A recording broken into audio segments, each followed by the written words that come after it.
welcome to the Adderstone game stream. I'm Kurt. That's Darren. Hello. It's the weekend of MAGFest, which is you're going to tomorrow, isn't that right? Yes. No, I'm going to today. I'm going to MAGFest today. Oh shit. Yeah. So basically, right after this chat, you're gonna go out to MAGFest? Pretty much. After this chat, we're gonna pack, then eat lunch, and then go to MAGFest. How far is it from where you're at right now? It's really close. I think it's like a 40-minute drive. That is really close. Yeah. It's like I went across the last river. year. I liked it quite a bit. It was quite fun. Except for that weird heart. I keep citing. Except for the weird heart palpitation thing I had. I don't know what that was. Yeah. Good morning, Sophia. How are Come you on, today? Sophia. Yeah. Or as my son says to certain people when they show up into our apartment, "Hey, Sophia, what's going on?" That's did I tell you this? That we have our friend when he walks in, he says, "Hey, Shay, what's going on?" But he's the only person he says that to, and I'm not sure if I said that to him and he learned it that way. Oh, your But son that's says the only that. person. Yeah, that's interesting. Yeah, Ren says that. Yeah. He's the only person he greets that way, and I'm not sure why. Yeah. Not bad. How are you doing? It's been a busy week. It's been a week. Yeah, I guess. So working and tired and persevering also. Yeah. How about you, buddy? I'm a bit sad today. Why are you a bit sad? And not because of the obvious reasons related to being in Washington DC right now, but more personal reasons. There's the local game store owner of the store that I played in at home died recently. He passed away. I'm sorry. That's sad to hear. It's bad as well because he was like a huge community builder in the local area for like the nerd scene. You know, there were a lot of people in there that struggled socially, and it was a place for people to make friends. So he was a lovely guy and did great work. Lee, his name's Lee, and he also did a lot of work in just the game community in general in the UK, and he was a big presence. And his store was called Gamerz Nexus, and it was in Rayleigh in Essex, and it's closing down now because he was the store, and so it's closing. And they're having some the final events are this weekend, and I can't make it because I'm here. So yeah, it's unfortunate. I see. It's called Gamerz Nexus in it's Raleigh in Essex. Raleigh.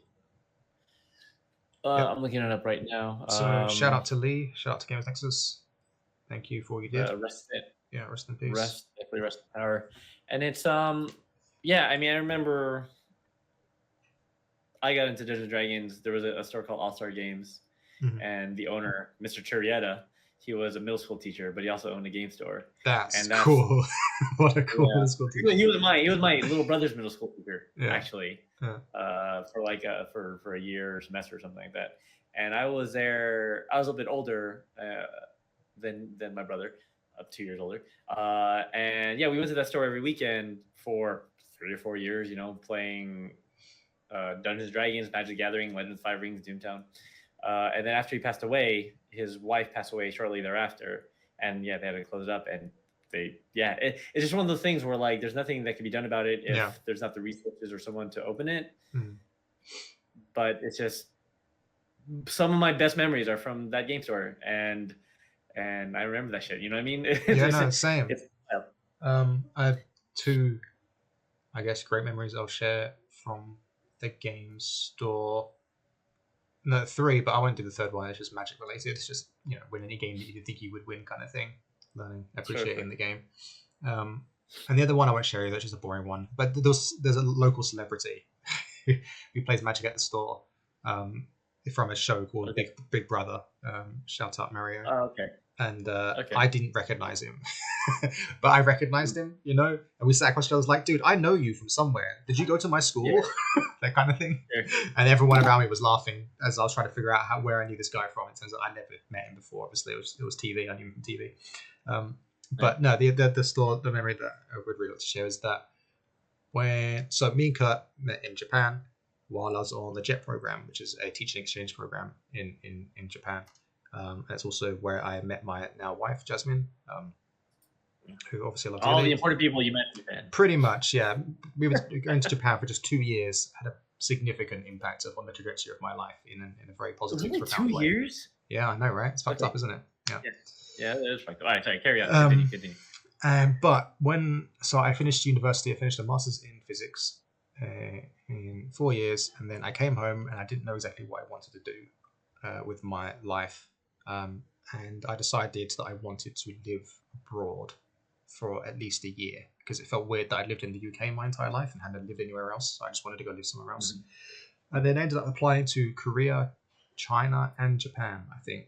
I wasn't particularly interested in Japan specifically. It was just a coincidence that I ended up going there.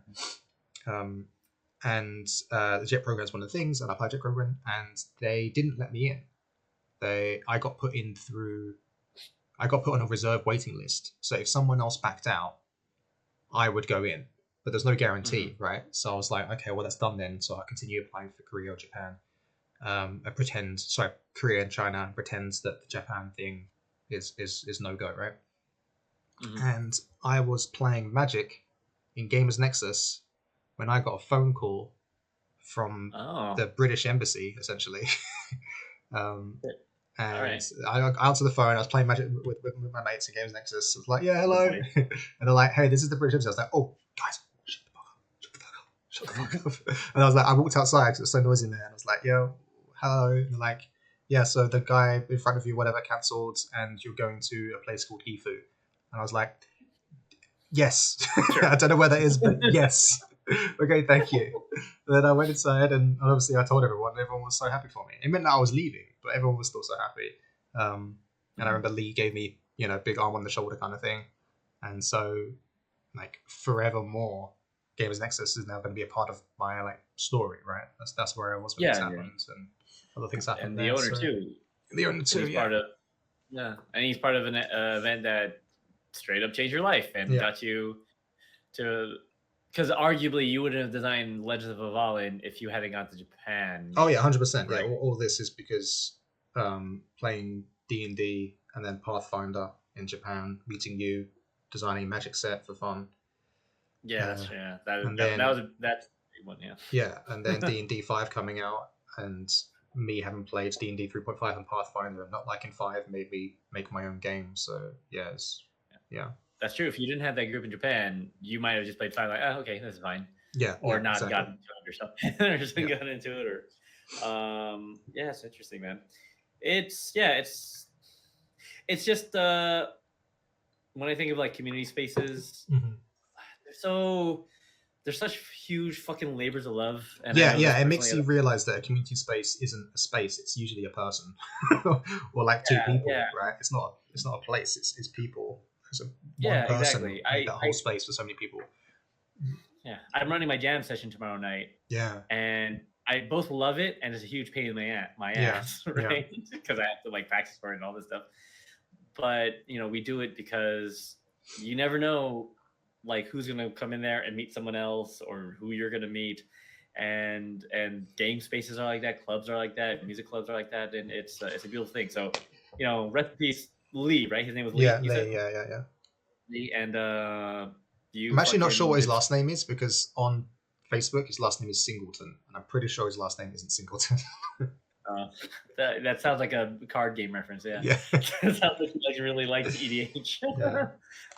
So I'm just saying it's guys like that, definitely gone, not forgotten, because the impact they have on people will resonate. And the important thing is, I'm hoping that people, when he passes away, the shop might close, but when there's that void, encourage someone to fill it.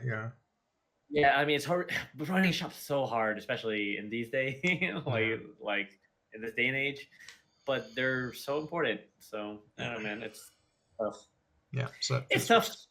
Yep. So yeah. So let's make some games, shall we? Let's do it. Let's do it.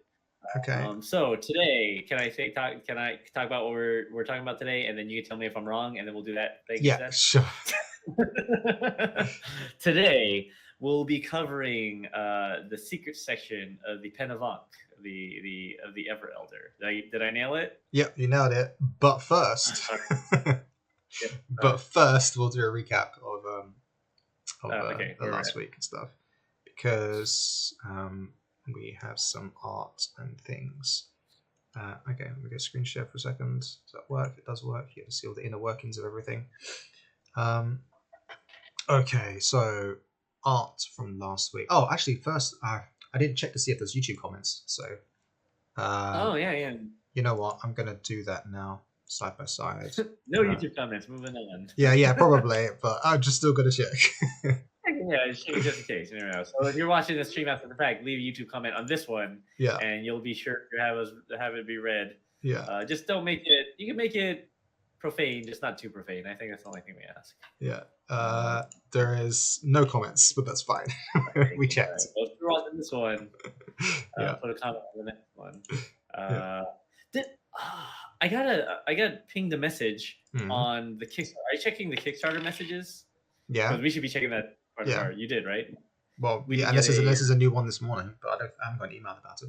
Okay. So maybe I'm wrong. Ooh, we do have a first-time chatter. We got Cordy saying hi. That is Beep from the YouTube from last week. Meant to comment something after we pointed out, but forgot. Don't worry about it. I also appreciate your username. Now, here's a question without looking it up.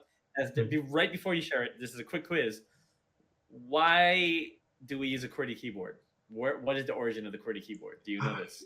You talking to me? You talking to Beep or QWERTY? Anyone, you and or QWERTY. Well, there's a bunch of reasons, and I forget all of them. I mean, obviously, originally it was just an alphabetical layout, right? And then some smart guy did some calculations on most frequent used letters in the English language and arranged them in neat areas around your fingers. And then there's some kind of trivia history as to why it's QWERTY as opposed to ASCII or whatever on the top home row. But I forget that part specifically.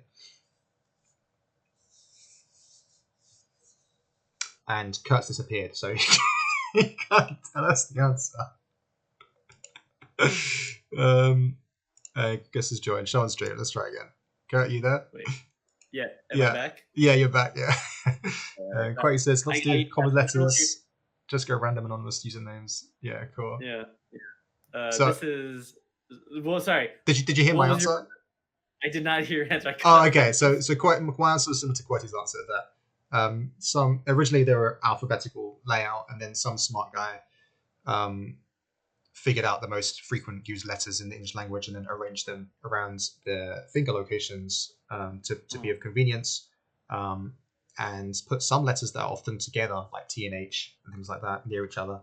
But there's some kind of trivia about why it's QWERTY at the top as opposed to other layouts that had similar approaches, and that part I forget. Oh. Okay, so that might track with. I mean, again, this is.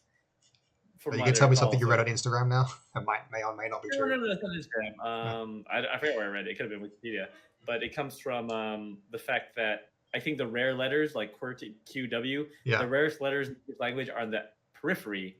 Yeah. Because it used to be that typewriters, their hands came up like this, and when the frequent letters were close together, the arms would come together and the thing would get stuck. So the distribution has to do with both the statistical distribution of the letters in order to make the arms not get stuck, and we just kept the keyboard layout. Yeah, right. So, it's tied to the mechanical nature of an actual real typewriter. Yeah. Anyway, moving on. Anyway, we like you, Beep, and we like you, QWERTY. Thanks for coming and joining the stream. Yeah, thanks for hanging out. I guess I should ask then: are you a new follower of Avallen? Are you from the recent Kickstarter, or have you been following us for a while? That kind of thing. Yeah. And are you into Celtic mythology in general? Are you into card-based role-playing games, or what drew you to us? Yeah. Go ahead and let us know. Well, Darren pulls up some art. So art from last week. We have some cool Morrigan sketches. We have a new revised version of a Morrigan giving a sword or a gift to a person. I've asked the artist to change the red eyes to blue eyes because I think the red eyes are a bit too menacing. I wouldn't accept a gift from that mermaid particularly. But if she had blue eyes, I probably would, so color makes a difference apparently. And then we have a Talweth Taig of the Ever Elder some kind of warrior tale with take. I've asked the artist to make him more colorful because I feel like he should be more oceany. So I think the scales will be blue and green at some point. His hair will definitely be a different color. He's like a Celtic Aquaman. Yeah. I'm okay with that actually. Yeah. Well, I mean, arguably Aquaman is definitely inspired by those older things. Oh, Cordy says that they're from the most recent Kickstarter and was watching it for a while and came up endlessly in your Facebook. Sorry. To join. You love mythology and you don't know much about it despite being Scottish. That's all good. Actually, a lad I play with here in Japan. I live in Japan, and when we get together for games, one of my buddies, he's also from Scotland and also claims to not know a lot about the mythology. Oh, cool. And Cordy says they've never been able to join the stream before because you work Thursdays, but you're tuning in from work today. Oh, wonderful. Yeah. We have some listeners that often tune in from work, so you're in good company. True. So feel free to keep us in background noise and chat with us. And we're there. We're also working. So just consider us your Yeah, this is a work meeting. I mean, this is literally a work meeting. Yeah. So cool. Okay, so this is it's a Kelpie. Kelpie, right? Yeah. Oh, I like that too. Fun. Yeah. So it looks like You're gone. Sorry, go ahead. You say it looks like a. Oh, I was like, this looks like it could be the cover of a dope dark synth album. Cool. Yeah, I'm down. Yeah. So it's funny because the Kelpie mythology I always find somewhat vexing because the mythology is that you see a crazy, wonderful looking horse, and then it's weird and looks magical, and so you're kind of seduced by it, and you not seduced, like you want to ride it, right? You have to, you have to get on that horse because it's got magic powers, and then it flies, and somehow Morrigan can fly, and then it disappears, and you fall down and die, or it drags you into a lake and it drowns you and whatever. And like for me, I would never get on a horse that looks like this, you know. But that's because I'm a modern man who isn't really experienced with horses and other animals. And back in the day, horses were power and everything. And if you saw a horse like this and you think maybe you could tame it, it'll be yours, then you'd be a bloody superhero, wouldn't you? So I have to kind of retrain my brain to kind of get the appeal and the reason why people might be fooled by it. Yeah. I guess it could be like if you're really used to driving a Prius and you see great Priuses, but all of a sudden you came across a dope purple and green Prius and you're like, oh, that looks like a dope ride, and then you get on it, sure. Sure. Compare them to cars instead. It's like oh man, this is like an Asian import release. Exclusive. Cordy also said, so Zilphia says Kelpies are great but terrifying. Yeah, there you go. Agreed. Cordy says that in regards to whether they play other games, they mainly play D&D and Magic Gathering. They're excited to learn. Really wonderful. You'll hear us talk about Magic the Gathering often begrudgingly on Darren's part. But we both met playing Magic, and so it informs some of our game design background, a lot of our game design background, really, and accessibilities. Especially because this is Legends of Avallen is also a card-based system, so sometimes you'll see mechanics where we'll use famous Magic the Gathering cards as shorthands to talk about. Oh, it's a divination. That's a whatever, you know. Yeah. Also, forgive this little comment. No, dude or lady or person. Yeah. Don't worry about it. Just chill and thanks for hanging hanging out with us. Typical Scotland. Typical Britain. Typical Scotland. Oh man, yeah, we're on 3 time zones right now. You're in Scotland. Darren's on the east coast of America, along with Zilphia, and I am in Japan. So actually, we're hoping to visit Scotland this year. I only went once when I was a kid and don't really remember it, so I'm looking forward to going there as an adult and checking out the Highlands and Edinburgh probably. Anyway, and then we have another tale with Taig. This one. That's a real entrancing tale with Taig there. Yeah, that's the intent. You want to talk to her, but maybe you shouldn't. Yeah. That's every young man has had that experience of or a young person has seen someone that they know they shouldn't talk to, but they're like, and hormones went out. Yeah. Keep in mind that men were like 17 and 18 at the time, so I get it. If I were an 18-year-old boy, I'd be like, yeah, all right. Yeah. Talk to them. Yeah. So there's one again, and then I have other sketches as well. Oh yeah, this is relevant today. We have Afanc sketches. We have the sketch here. My intent was to show off the storytelling nature of the Afanc and the community aspect of them, as well as the houses, like what kind of conditions they live in, and the fact that they're on an island. So the sea has to be in the background as well. And so I think the artist did a good job of conveying all three of those things in one portrait-sized illustration. And then on the right-hand side, we have the illustration for the adventures, the adventurous and the secret section, which is what we're working on today. And it's going to display the Brennan, the ancient seer, the leader of the Afanc, in a royal chamber. I did feel a bit strange in the end that because of the nature of the illustration, the royal chamber is kind of small, but I'm actually, maybe I'm okay with it. It feels more like a private cove. Yeah, a private cove, meditation-esque chamber that, I mean, I guess if she's the leader of the clan of secrets, then you wouldn't really want 100 people in your room, right? When you're talking to people. Yeah, it feels like it's private. Too. Yeah, cool. Yeah. I can imagine it being like a network of rooms, kind of, right? Like her hall and where she holds court. Yeah, would be like. I mean, I guess you could argue for some sort of audience thing, but I feel like that'd just be outdoors. Yeah, or somewhere else, just a different space, like just one of the spaces. Exactly. Yeah. And then there's with color and concepting. I gave him some feedback today, actually, this morning about this. Just that one, make sure the roofs here are made of stone and not thatch, because the Afanc don't have much foliage and trees on the islands. They mostly rely on the sea for everything, and literally stones.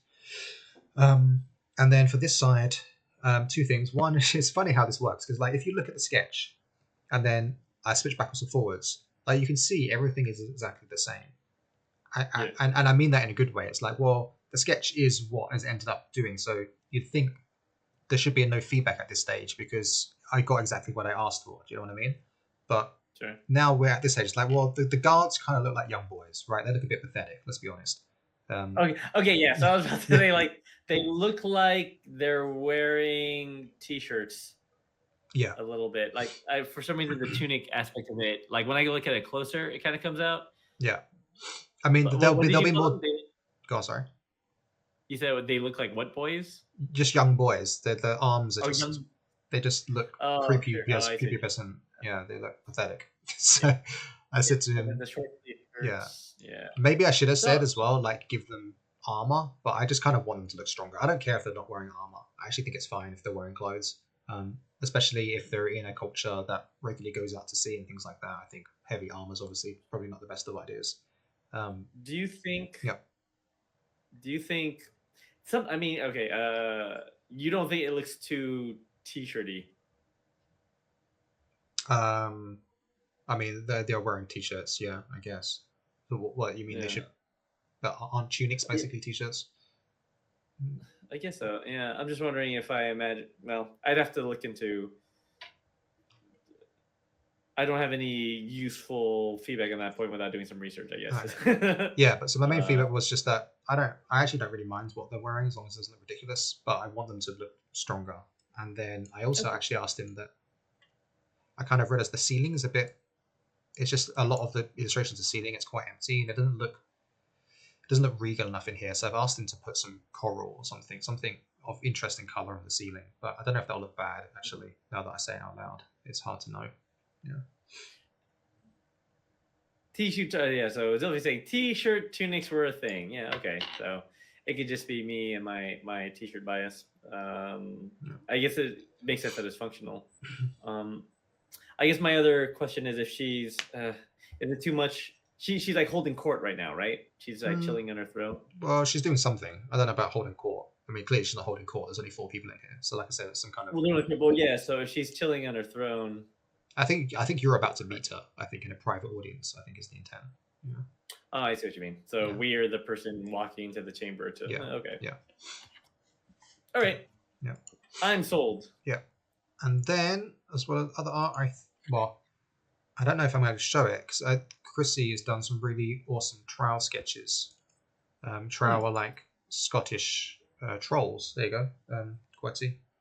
Trowel. Yeah, I don't know she'd if be you know happy trowel. with- Trowel. Actually, trowel are quite interesting. They're an old Scottish legend, mythological creature that are troll-like.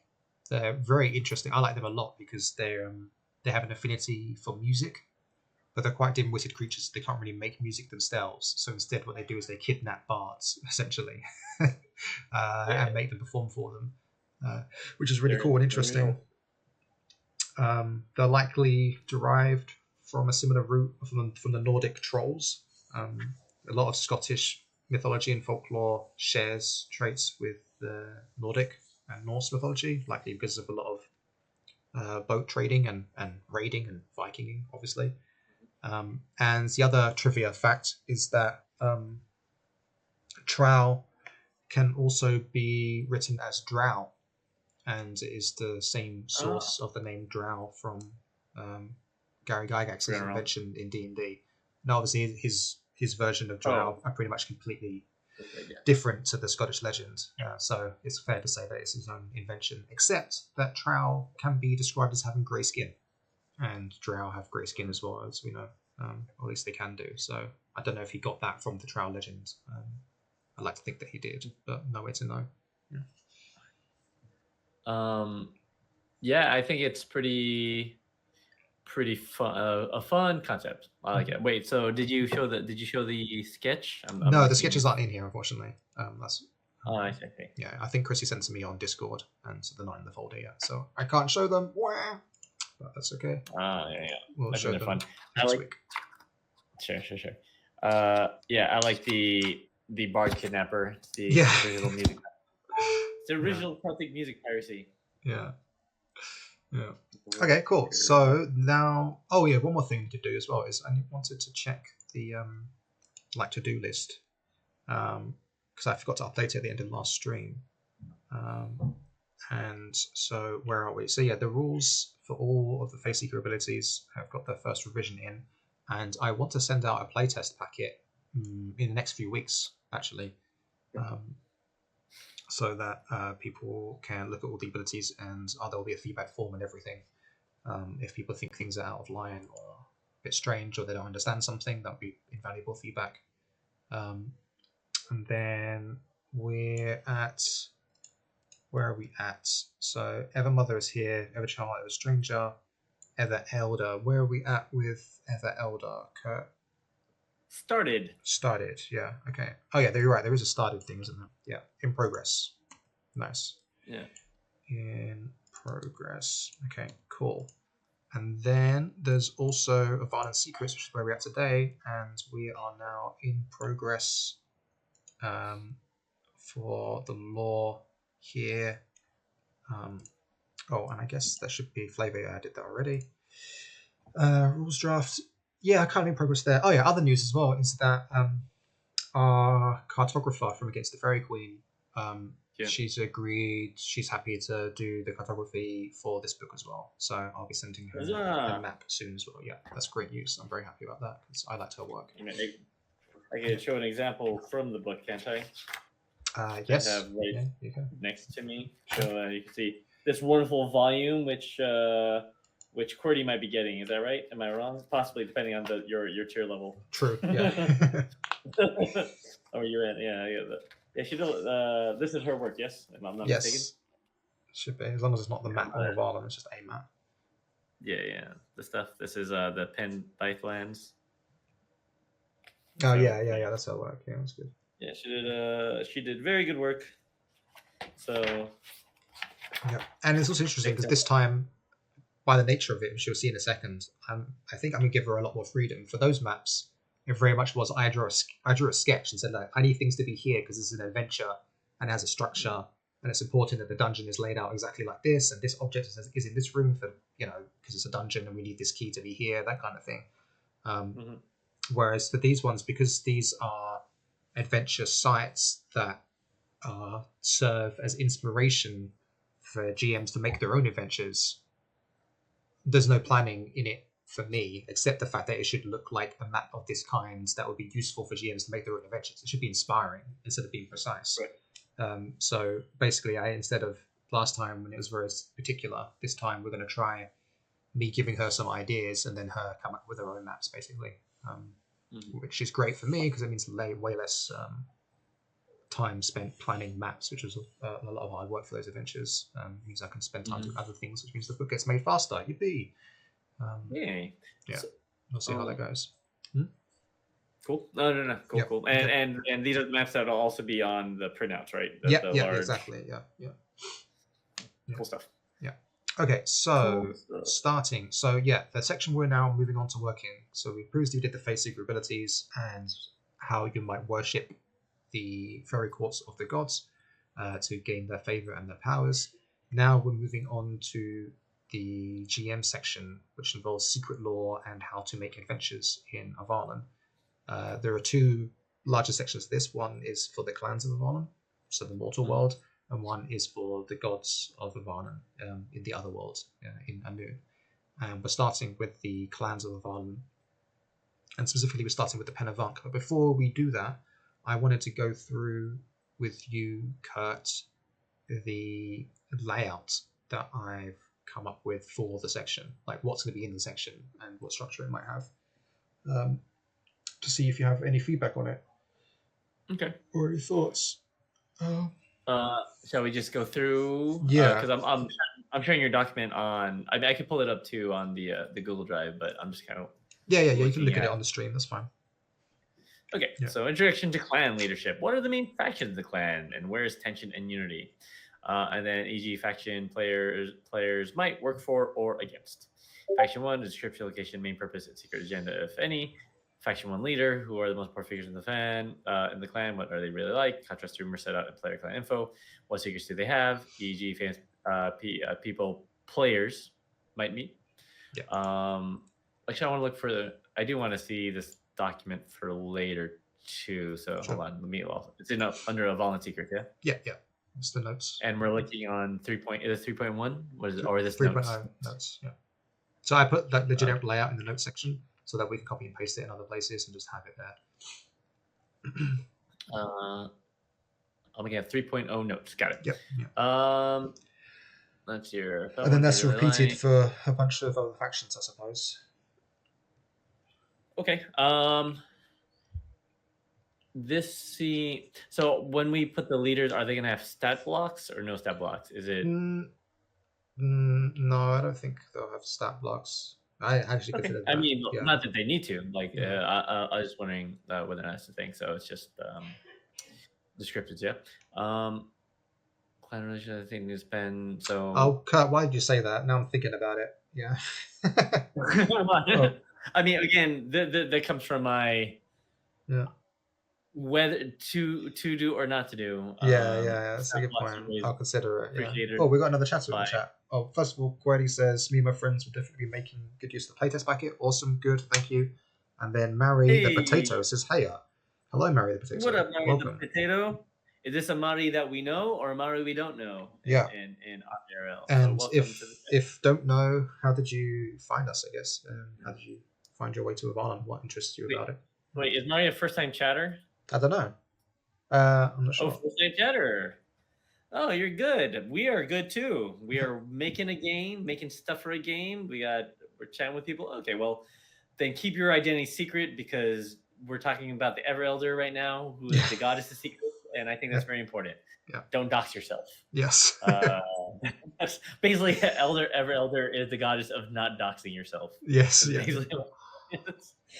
All right. So sorry for saying that. Yeah, because it's just it's a weird thing because a lot of source books I used to grow up with that I liked. There's so many stat blocks for characters that I never used, but I liked them. Yeah. Right. Like you want to know what so and so is packing, and if they're a legendary hero or whatever, and that's always kind of fun. But it is more work putting that together. So I don't know. Yeah. Something to think about. Yeah. Unless you think unless you think it's someone like not everyone necessarily gets a stat block too. That could be a thing, right? If you think it's someone that needs it, for whatever reason, I guess you can make a decision based on. Yeah, I don't know. I guess if they're a leader, they're going to be important no matter what, right? Even if they're just like a merchant or something. Ooh, you're making a world right now. Well, that's wonderful. Feel free to talk about what kind of world it is and how it might be different or the same as what we're making. Yeah, cool. That's literally what we're doing. Yeah. Yeah. So we're all about it. Yeah. This is the Ever Elder on our left here, the goddess of secrets, sea, and service. She has 2 appearances. Anyway, so that's, I'm thinking that's just where we open with the clan section. Like here, this is who is in the clan. This is like the most important factions you might want to deal with, and their figures. Then we have a section on clan relationships. Read that as well if you don't mind. Sorry, clan relationships. Yeah. So you don't think we need to spend time discussing relations with every clan, but pick one with a strong alliance, but underlying concern, and one with obvious antagonism bordering on conflict, which is important. So like, I guess what I mean then is like we could say, oh, the Pen of Afanc feel this about the Pen Drag, they feel this about the Pen Cower, they feel this about the Pen Levy, they feel about this about the Pen Drag, and then they feel this about the Raxians, and it just feels a bit, I don't know, like a lot.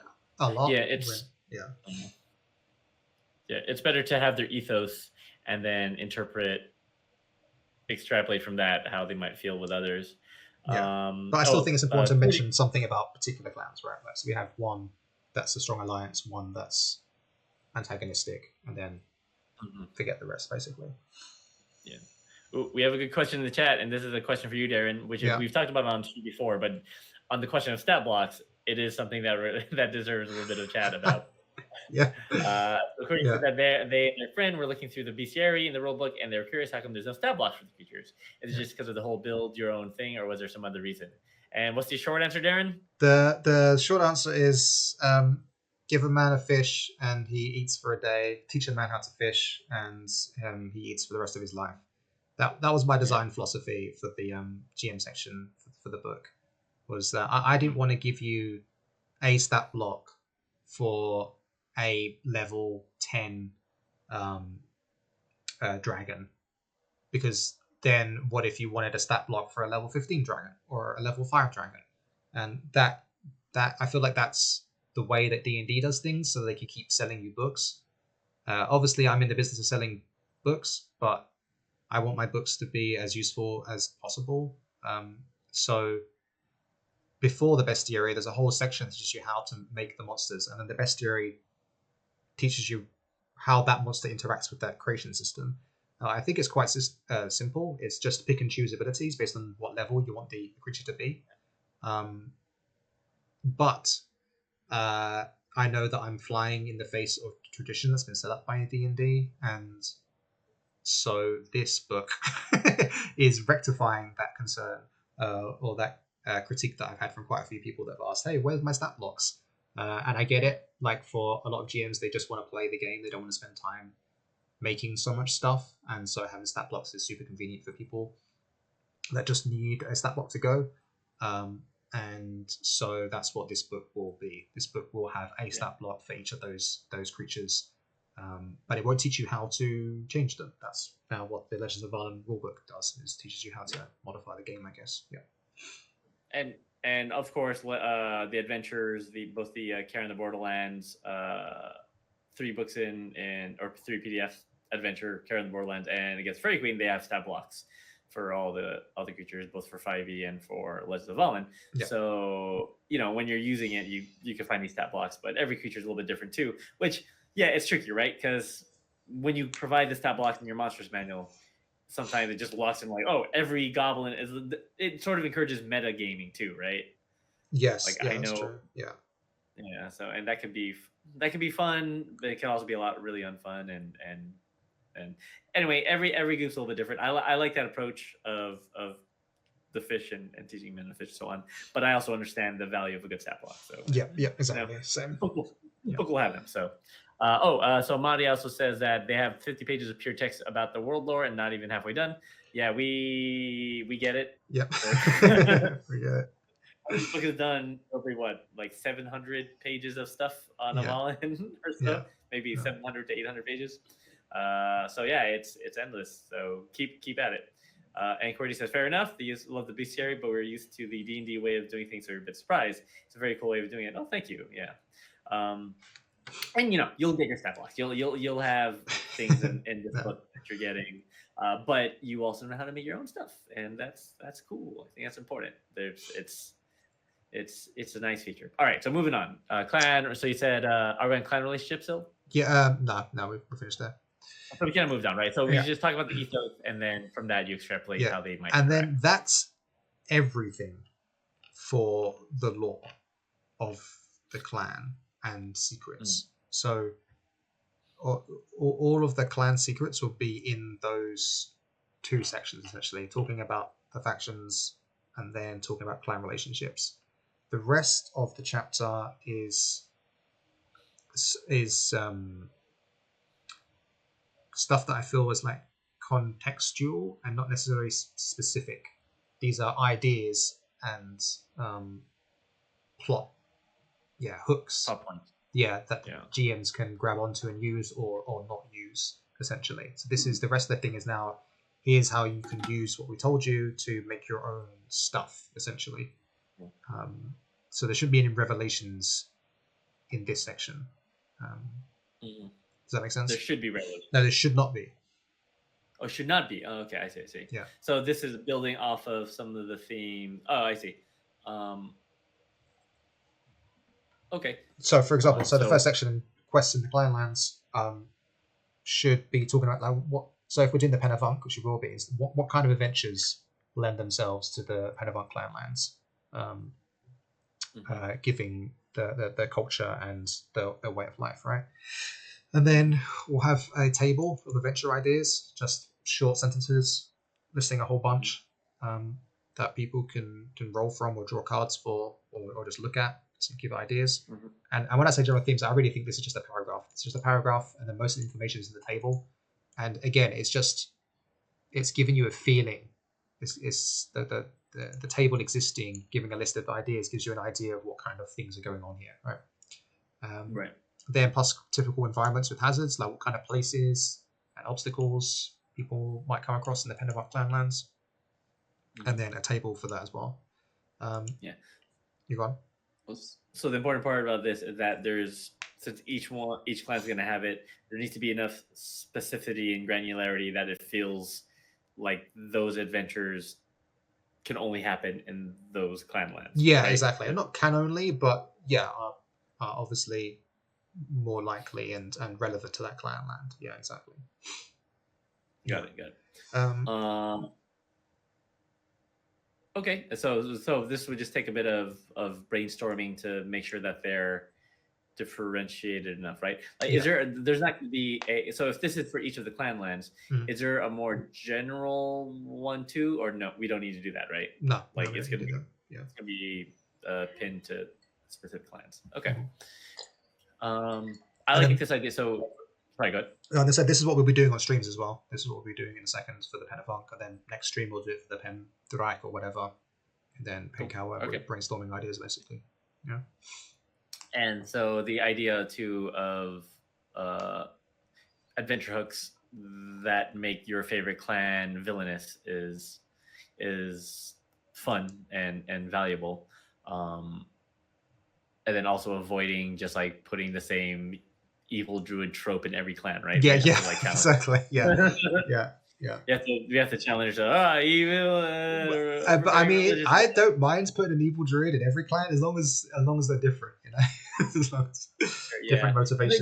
Exactly. Yeah, that's the thing to think about is a good trope is a good trope. Yeah, and someone also shouldn't feel like they couldn't do said trope.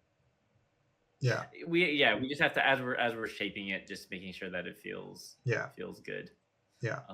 For them, and everyone feels that like, oh yeah, this is that you have a lot of meat there, and I don't even mind. So I mean, doing this all the time would be probably poor form. But if we have a druid villain example in the Pen of Ankh lands, but they summon like sharks and and octopuses to attack fishermen, but in the pen bive they make trees come alive and attack hunters, right? Like that's fine, I think.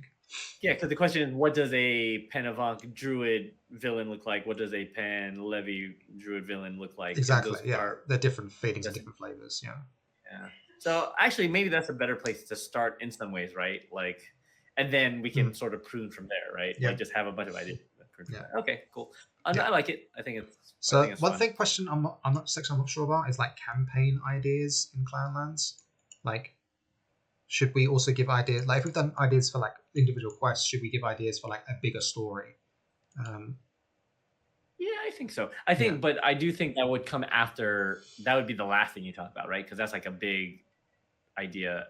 So, like, if I were talking about the hierarchy, it would be like quests, villains, campaigns, sites, and then like 2 ideas for different like a campaign. Okay, like that's fine. You don't need many. You just need like 2 ideas for campaigns. Yeah. Like campaign. Yeah. I think you're right. In that case, this becomes its own section, and it's kind of like a campaign idea in the Clanlands. Yeah, and that includes the idea of villains. Yeah. And for us as designers too, we might be like, "Oh, that is a good idea," or you know, we might get feedback from people that be like, "Hey, why don't you guys make that?" Okay, and then we do it if we felt like it. But you never know. Yeah.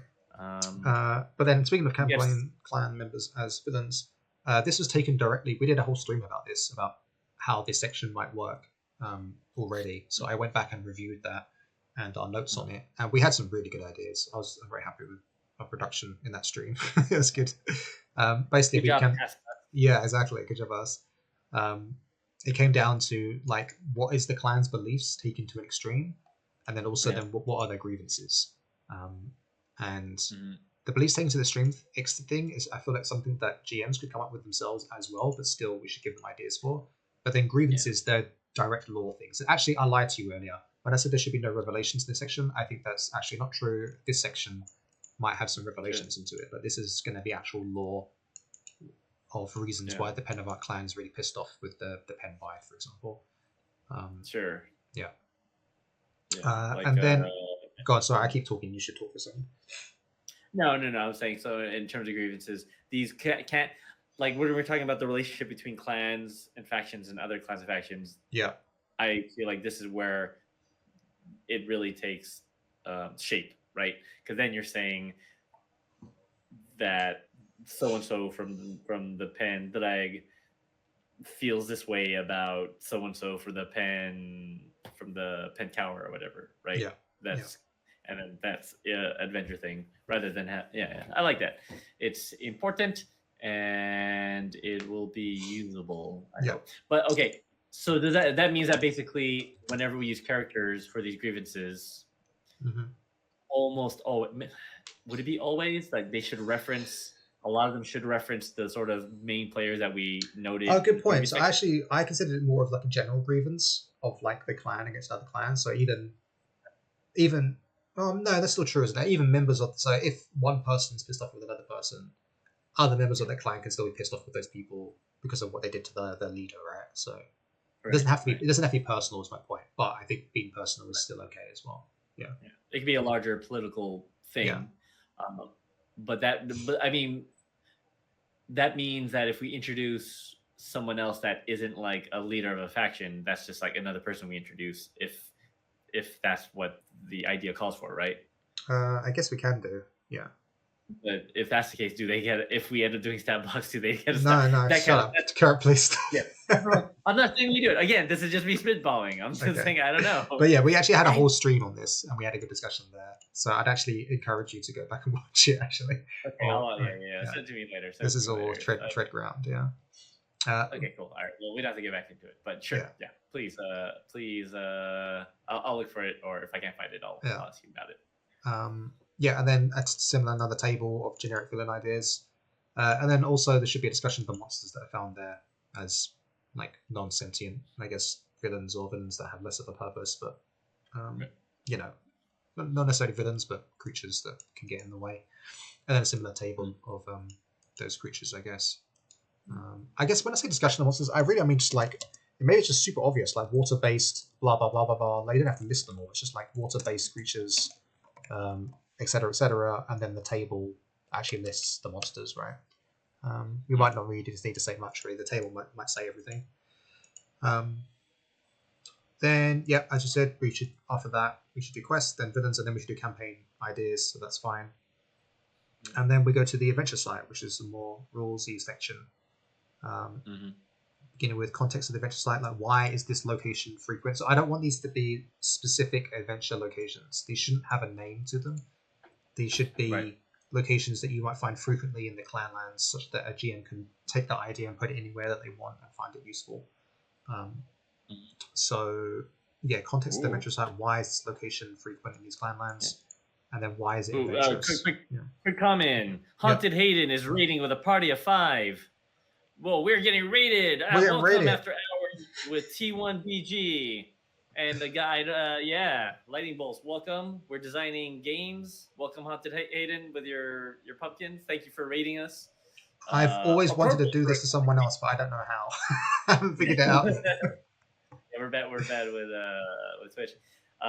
Actually, I feel like a Celtic fantasy role-playing design stream is apropos for raids.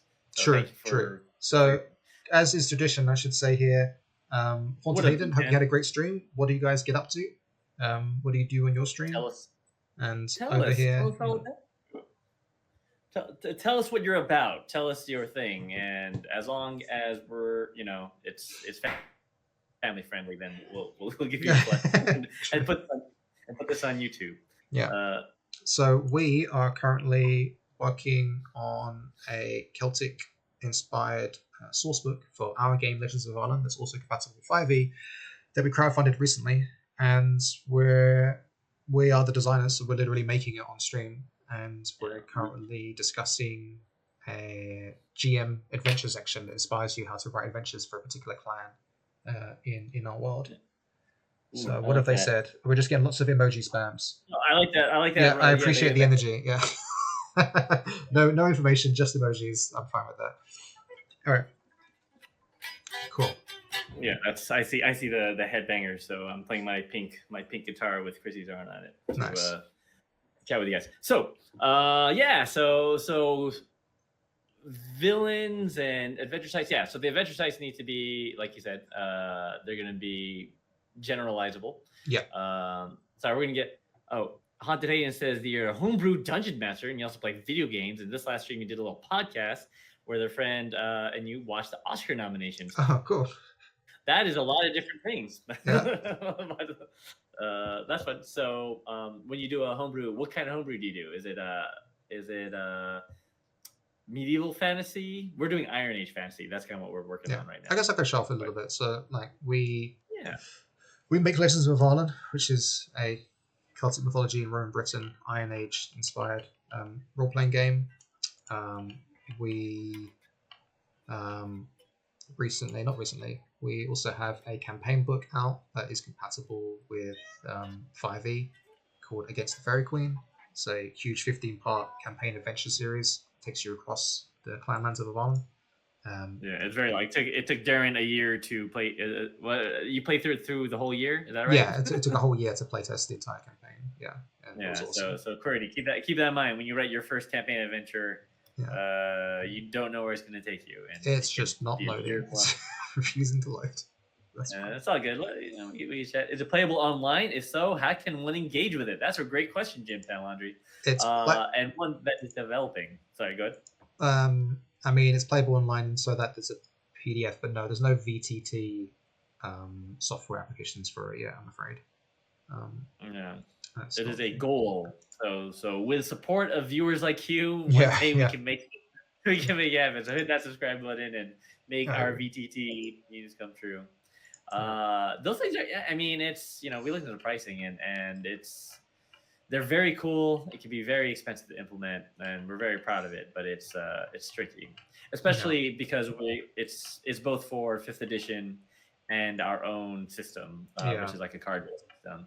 And you're putting your own game system into a virtual tabletop is no small feat. Yeah. So, but you can play with it on Roll20 just by getting the book and playing the game with your friends. the core. If you want to play the system, our system, you just need a deck of cards, a regular deck of playing cards. Yeah. But there's also rules for 5th edition if you like dice. Oh, it is well. We didn't mention Kickstarter because we finished a Kickstarter. So that's no, but you can still be a late backer, so we can go to Kickstarter. You've gotten us to share the link. Yeah, so if you just search for, so this is our sourcebook that we're currently designing on stream for you now. We just funded recently. Faeseeker's Guide to Avallen. So this is a full world guide sourcebook for Avallen, for Legends of Avallen, and for 5th edition. Did the number get bigger? It's because we're in dollars right now. Oh, that's like, man, that's a big number compared to what I was used to. He's asking for the link. Can you link it in the chat? Yeah, sure. Yeah. And Haunted Hayden says, medieval fantasy. Your current campaign and players are trying to fix your diseased land. Ooh, we've played with that trope before on stream. They're currently in a town where nat 20s are nat 1s and nat 1s are nat 20s. So a Freaky Friday. I can't share it in the chat because this is on my laptop. I'm not logged into Twitch and all this nonsense. Oh, I got you. As a young player, I got you, fam. Faeseekers, as one says, we got you, fam. Yeah. So I'm currently in America going to MAGFest today, which is a big con in DC. I'm usually based in the UK. So that's an ugly link I just sent you. Oh my god, dude! Just sorry, I didn't know it was that long. Just delete everything after the question mark. Yeah. I know that. I'm gonna get rid of what I said. I know. That's you know funny. There it is. That's the pin. That's the pinned one. Nice. There it is. Yeah. Oh God, sorry. It was an eyesore. No, you didn't mean to, but I deserved it. I deserved the why. You deserved the why. Yeah, that's true. I deserved. Why did you post that? Oh man, it's like when your uncle posts you something on Facebook, like, or your dad's like, "Hey, have you seen this?" And they post like an Amazon link that's like fucking 3 blocks long. You're like, "Oh God, I don't know what I'm looking at right now."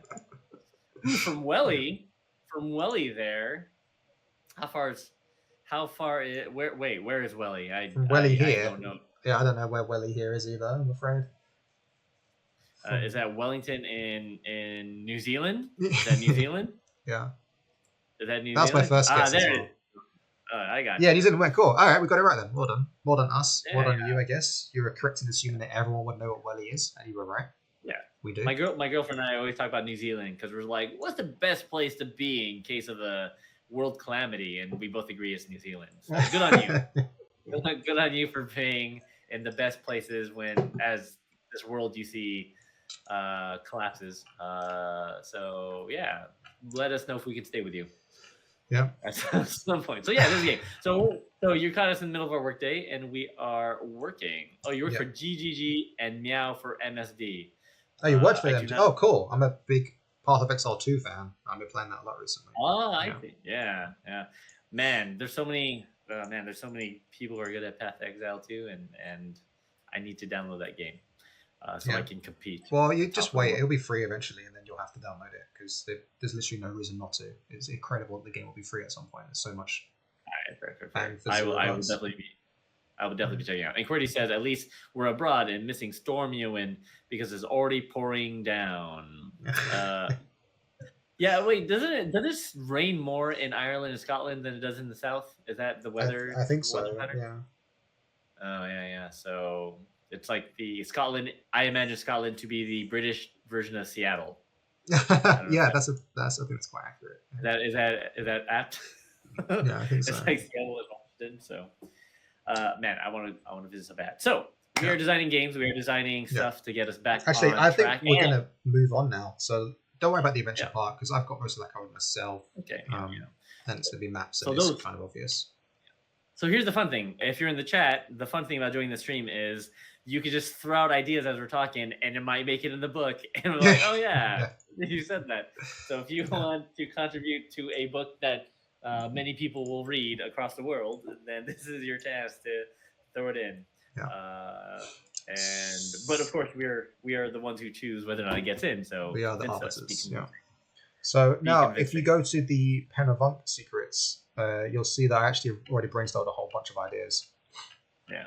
So Afanc is the clan of secrets, to recap if you're joining us just now. Yeah. And they are a clan of mask wearers in the northern island of Avallen, which is our Celtic land. And our stand-in for the word Celtic is Valak.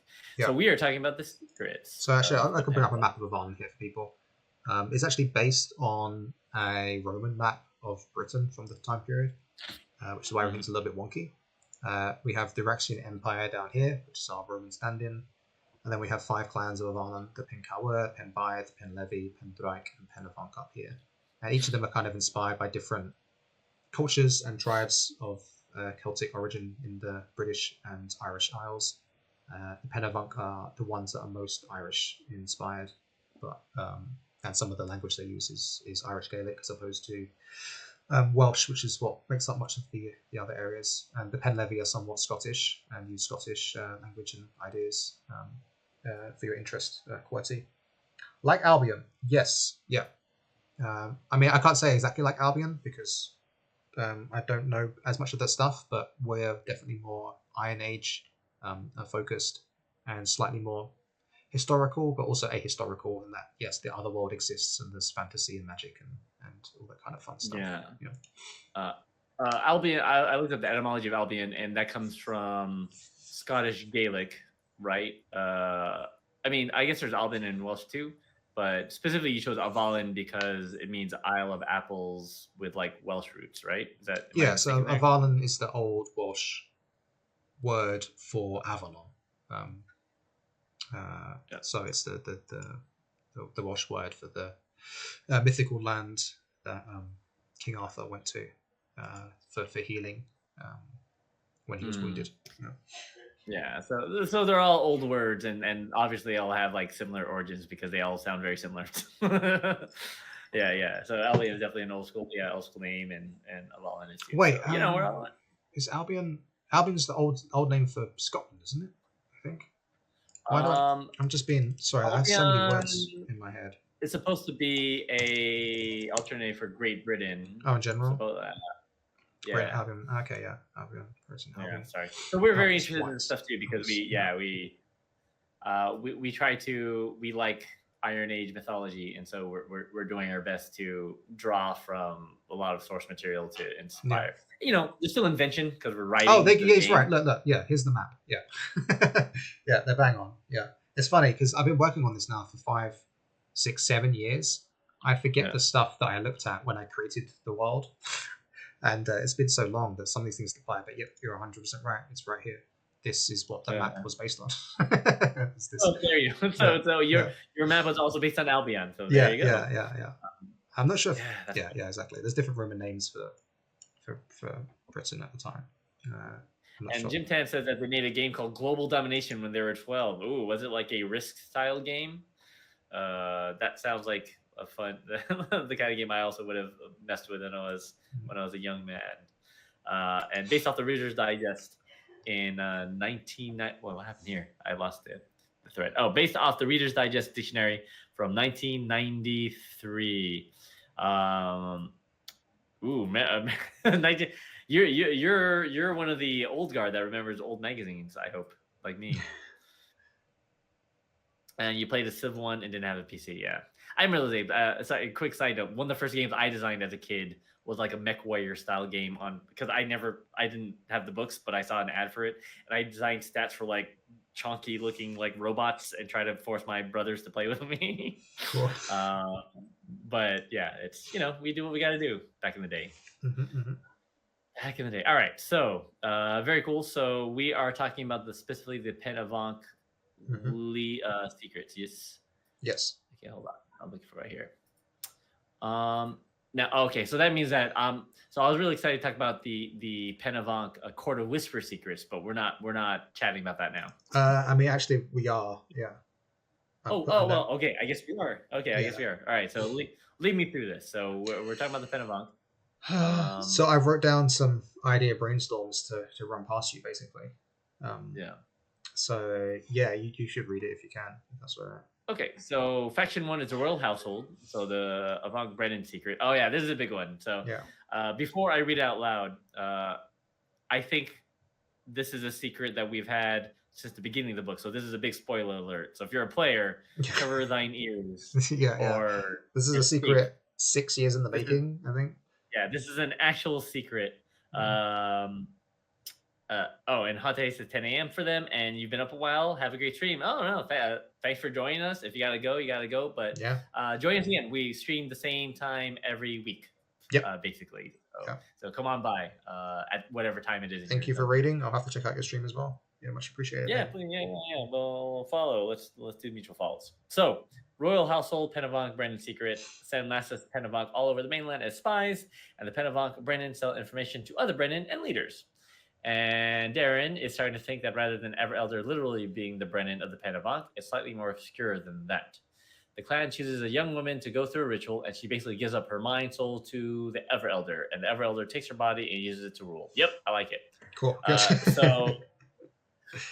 So the idea. So basically, some background on this idea is that the origins of the clans is the fact that the gods, the Ever Ones, used to rule on Earth.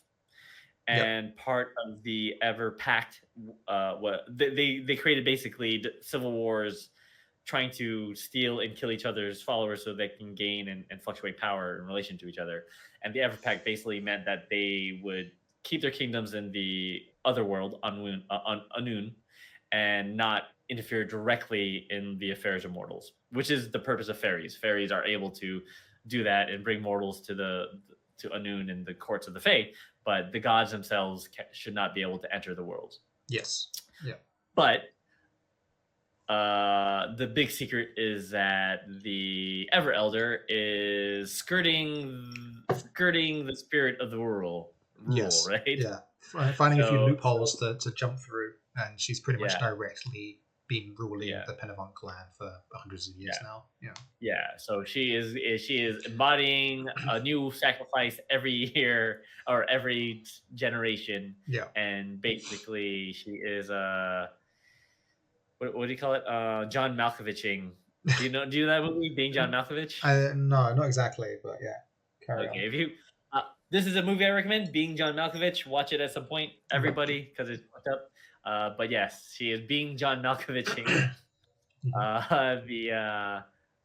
a woman and taking and ruling her clan constantly. So big secret, and it's kind of fucked up. And the other gods don't know this, because if they did, it could also cause a kind of a war, right? Yeah. So, all right. So that's why there's new queens. It's not a complete facade. Every 30 years, the Ever Elder wants a younger body. So she actually in the mortal realm hasn't discovered the secret of eternal youth in the mortal realm. No. Or it might just be more convenient. It's just not possible, possibly. Yeah. So only like few need to know about it. For everyone else in the clan, it appears that a blessed young woman is selected to be Brennan. She goes through a ritual, becomes incredibly wise, and becomes incredibly wise.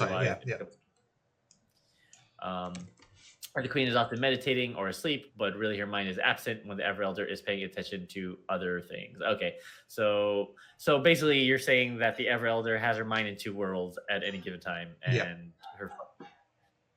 Oh, spoiler alert! It's like Altered Carbon. That's another one. I haven't seen Altered Carbon, but I've heard some things and heard I like it. So yes, it's like Altered Carbon. So I guess, but then now you know that I haven't seen it yet, and that we did not steal it from Altered Carbon. True. Yeah. I guess this is also an idea. The whole weird creature inhabiting a younger being. That's a classic trope too. Yeah. The difference here is that it is kind of horror movie-y, right? Except for the fact that it's a goddess that we worship, and the cat itself. I think it's horror movie for the one poor girl that's chosen. But also it's one of those things where it's like a great honor, and she probably would be excited until the last moment. And something that comes to mind is what happens to her. Like, is she a passenger, like in the movie Get Out, in Jordan Peele's Get Out, where she's observing her body and so on? I mean, it could be spirit. It could be a spirit extracted. Like, I don't know the details. So let's talk about it. Plays out the witch renewing herself with younger women's folktales, and it plays better around the Everpact. Sure. And as for the Hold itself, you imagine the palace is one of the biggest pentatonic islands, and they rule over a bunch of towns and villages on nearby islands. Yeah, we say in the core rule book about the fort. What was the name for it?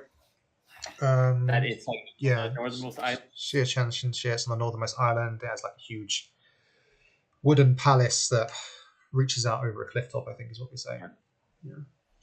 Yeah. So the question is you're right, though, how much of this is said here and how much of this is saved for the Ever Elder Secrets?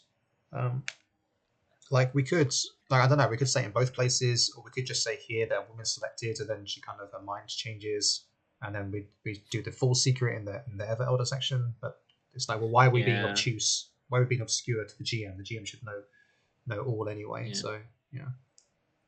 Sure. Oh, so Jim Tan has a question. Jim Tan has a question. So it's story based and not resource grind based. Curious what you mean by that. Are you talking about the which fact are you talking about there, Jim Tan? About the game? You're talking about Legends of Avallen game rules. Because funny enough, I feel like the Legends of Avallen game rules are quite grind appreciative. Like I have a respect for grind-based gameplay, in that the game does wear you down. Like consequences really matter in Avallen far more than they do in Dungeons and Dragons and games like it. Oh, so you're asking, is it story-based rather than research? Oh, yeah. There are resources, and it's handled like what Darren's talking about. Is it's very how do you say, puzzle and situation oriented rather than like nugging nugging a monster's hit points resource oriented.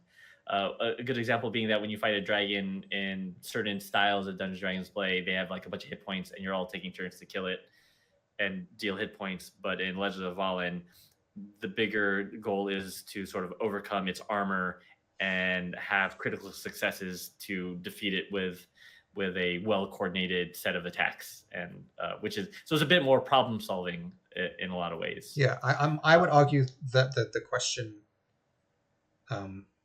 my answer is both. It's not one or the other; it's actually both, and I think we've achieved that. And I think that if you're interested in gameplay that is tactical and relies on decision making, then Legends of Avallen will satisfy your needs very much so, because I love that kind of gameplay and I made it for that reason. But if you're also into storytelling, then it does that too, because like tactical decision making is all about resource allocation and making decisions with what you've got to get the best out of a circumstance. The difference for Avallen is that those resources also very much tie into the story at the same time, and you can gain resources from the story as well in a satisfying way that makes sense in the narrative. So they're both very much intermeshed together. And I think both parties are very much satisfied with it. I have people that love Avallen for the storytelling experience, and the freedoms that players have to get creative with their actions, as well as with the GMs. And I also have players that love the game for its tactical nature as well. So I'd say both. Yeah. Ooh, Jim says it sounds cool, and we're tackling a lot. That's true. That's true, but it does have, like Zilphia says, it has a nice balanced flow. I think another really important thing that I like about Avallen's system is how it handles like journeying and traveling, where in some systems it feels like a slog, but there's like a nice balance where like the players take rules to journey and things happen, and it's meaningful. There's meaningful decisions without it being a slog. Which I like a lot. So yeah, I guess the quickest and best example I can give is what Kurt was mentioning earlier, that there's no HP in this game, because what does HP mean? There's arguments about that all the time as well. In Avallen, instead, you have resources that you lose. So you have your armor, you have your shield, you have your energy levels, whether you're exhausted or not, and then you have your body, right? So in a fight, you don't take 5 HP. Instead, you might have to break your shield. But now you can't use your shield to defend anymore, so you've lost that resource. And then your armor might break. And now you can't use that to defend either, and then you might be wounded. And then once you're wounded, if you get wounded again, then you're dying, right? And then how do you fix those problems? Well, once you've finished a fight, you might say, my shield's broken, my armor's broken, and I'm exerted. We need to rest, and I need to repair my armor and repair my shield. And well, turns out you're in the middle of a dungeon, you don't have time to do that. So now you might take the next fight more cautiously, right? Or you might avoid the next fight because you're so worn down. Or you might try and find a place in the dungeon so that you can rest, so you can take time to repair your armor and repair your shield, so you can go to the next fight fresh. So that all that stuff is very much in the narrative. You can literally say in the character, not as a metagame, in the character as a player, you say, my shield is broken. And that means something inside the game and inside the story as well. That's the design ethic. Design, what's the word I'm looking for? Design ethos, that's the word. Yeah.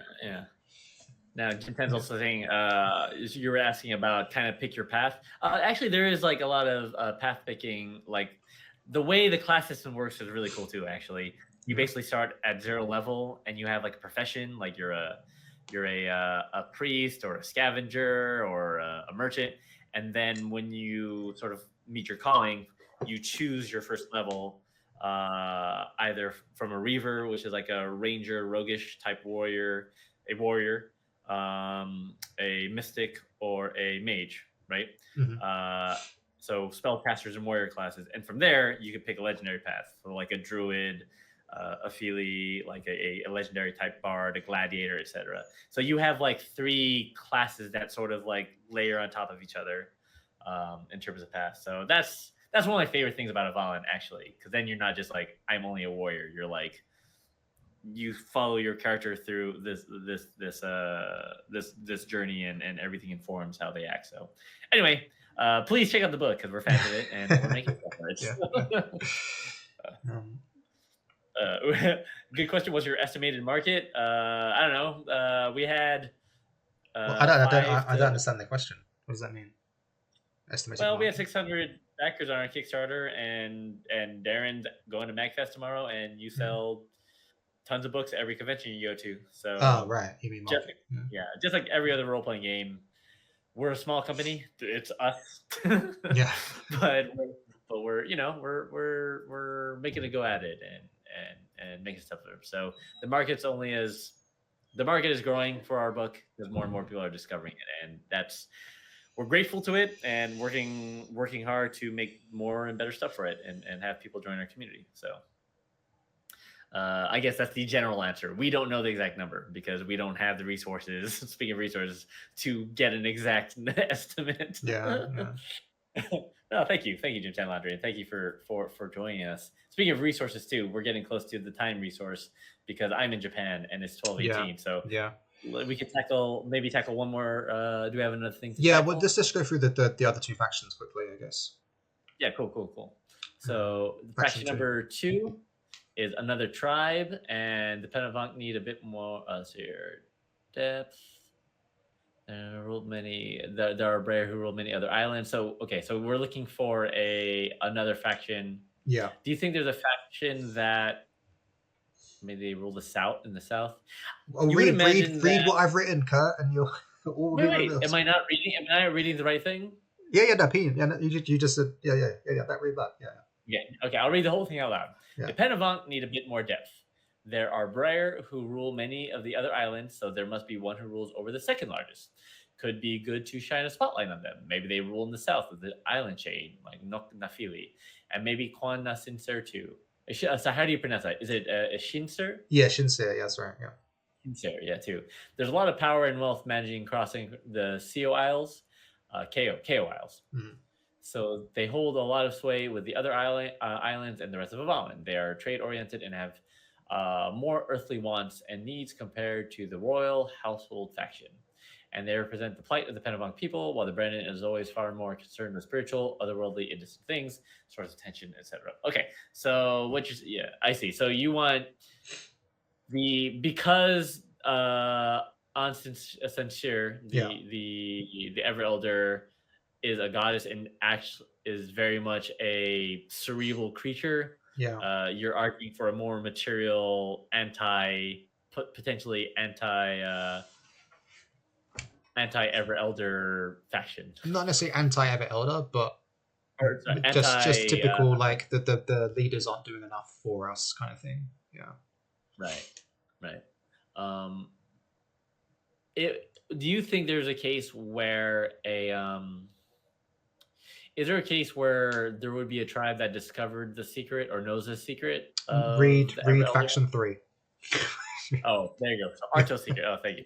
There we go. Sorry.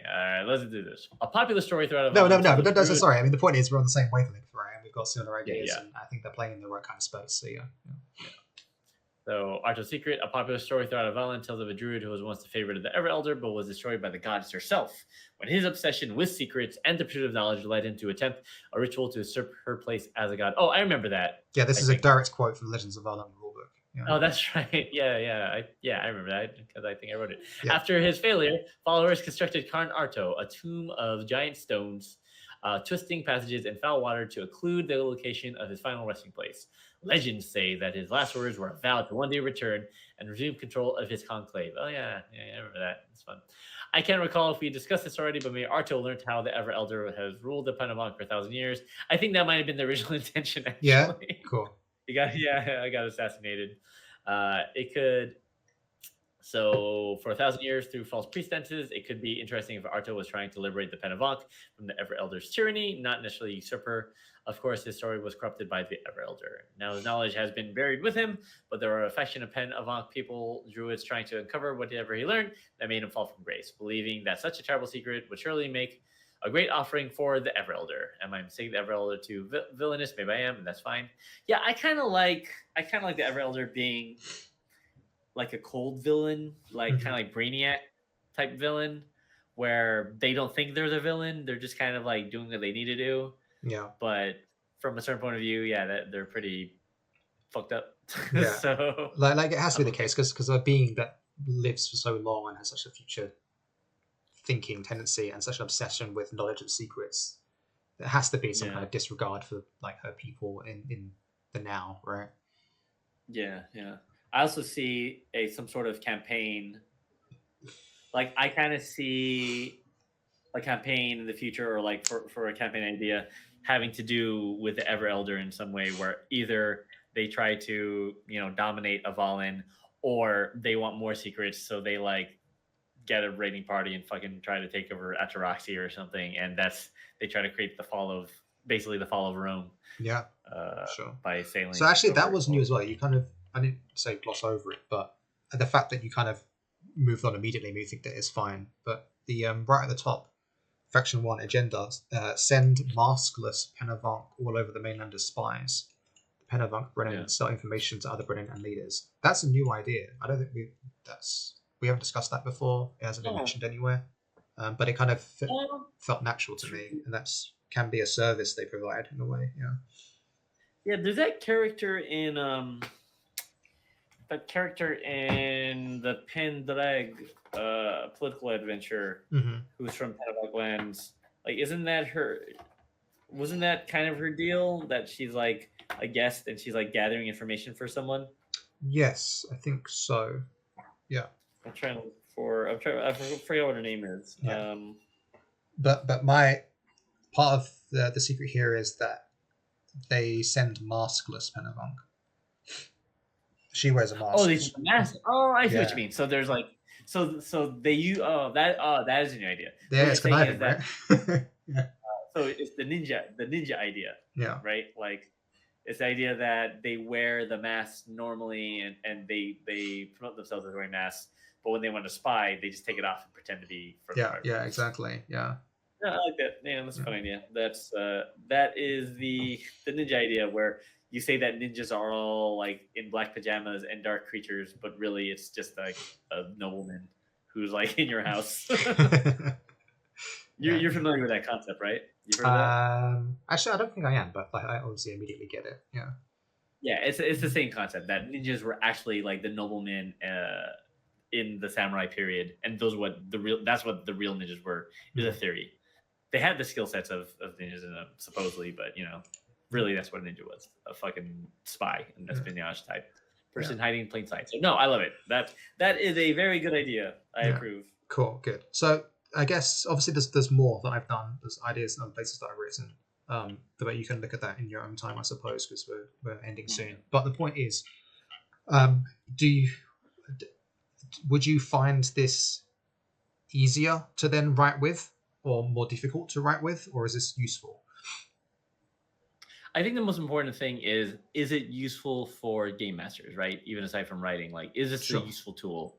Oh yeah, obviously. I mean, And I guess it has to be. yeah, that's why we're doing the thing. Yeah. And I think the answer, my first inclination is yes. Although, by calling it faction 1, 2, 3, does that mean is each clan gonna have the same number of factions that we're trying to put? I mean, just because of spatial reasons, likely. I also think it's just useful to have 3 factions. Two would be too small. Like, 4's too many, that kind of thing. But I mean, if one clan just really wants one big faction, like, you can have factions within factions as well. Like, I don't know, but I'm obviously flexible, but it has to have the similar kind of space, right? Yeah. And two, this is probably obvious to you as being a no, but can a faction just be a guy or like 2 people that are pulling, like 2 Sith lords pulling the strings within a thing? I mean, yes, I guess so. Sure, why not? But I think, yeah, if they're super important and that's of interest, then yeah, I don't see why not. Yeah. But also because, like, for example, here we talk about the royal household. Like, okay, when we're talking about the Pendrag, for example, the Pendrag, they have 4 Brennan. Yeah, true. Does that they would have 4 factions, right? Yeah, they'd have to have 4 factions. Yeah, you're right. Yeah. But does that mean? But we've kind of talked about that in Fairy Queen. So does that mean that there should be 5 factions? Like Witches of the Year? Yeah. Or should it be like one faction is the royals, and then we talk about the 4 houses there, and then there's 2 other factions that are like different? It could be that as well. Yeah. I mean, that's where my head's at. Is like, is this structure robust enough to sort of handle it? Yeah, I think it might be. Yeah. But okay, but is faction also the best word in that case, right? I mean, I don't plan to actually call these the titles in the book. Like, the book won't say faction 1. The book will just say the royal Afanc household or whatever. Yeah. Okay, yeah. So in that case, then it's more flexible. So for our organizational purposes, we're calling them factions. Yeah. So you're right. Sorry, these should be like in your squiggly brackets, your squiggly bracket idea, right? But all of this is squiggly brackets because it's all just notes. Of course, yeah. Well, yeah. So, but that does definitely change how you think about it. Yeah.